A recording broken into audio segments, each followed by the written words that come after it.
क्या आपने कभी सोचा है एक कंपनी जिसकी वैल्यूएशन कभी 50,000 करोड़ से भी ज्यादा थी, जिसे भारत का अगला अमेज़न कहा जा रहा था, वो आज लगभग गुमनाम क्यों हो गई?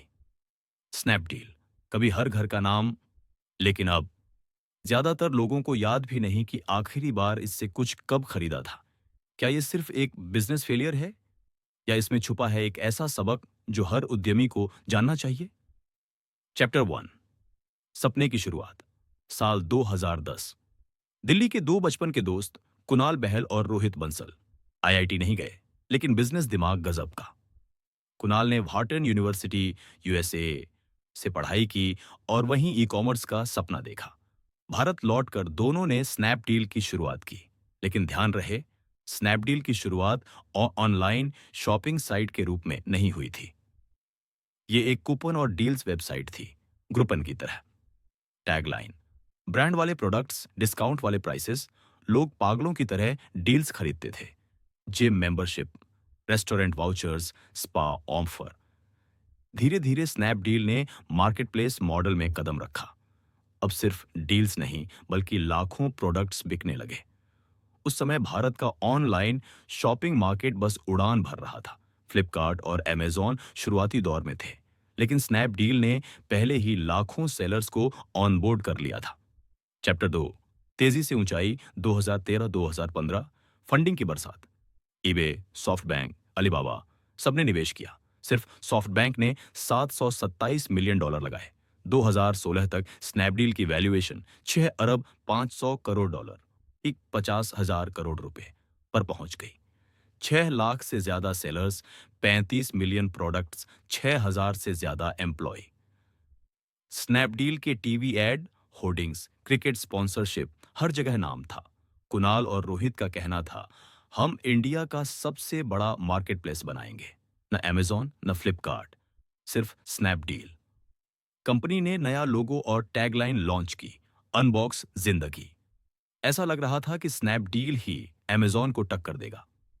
चैप्टर 3, गिरावट की शुरुआत। 2016 तक समस्याएं सामने आने लगीं। कस्टमर कंप्लेंट्स बढ़ने लगीं। लेट डिलीवरी, फेक प्रोडक्ट्स, खराब कस्टमर सर्विस। स्नैपडील का फोकस सेलर्स बढ़ाने पर था, क्वालिटी कंट्रोल पर नहीं। उधर अमेज़न और फ्लिपकार्ट तेज डिलीवरी, बेहतरीन रिटर्न पॉलिसी और भरोसा बना रहे थे। वे लॉजिस्टिक्स में भारी निवेश कर रहे थे, जो स्नैपडील ने नजरअंदाज किया। फिर आया नोटबंदी 2016। कैश ऑन डिलीवरी पेमेंट्स में भारी गिरावट। स्नैपडील का मुख्य ग्राहक वर्ग, टीयर 2 और टीयर 3 शहर, सबसे ज्यादा प्रभावित हुआ। चैप्टर 4, गलत फैसले। सॉफ्ट बैंक और अन्य निवेशक चाहते थे कि स्नैपडील फ्लिपकार्ट के साथ मर्ज हो जाए, लेकिन कुणाल और रोहित ने मना कर दिया, हम अपना ब्रांड नहीं बेचेंगे। यही फैसला कंपनी के इतिहास का सबसे बड़ा टर्निंग पॉइंट बन गया। इस बीच अमेजन ने प्राइम और आक्रामक डिस्काउंट लॉन्च किए। फ्लिपकार्ट ने मिंत्रा और जाबोंग खरीदकर फैशन कैटेगरी में दबदबा बना लिया।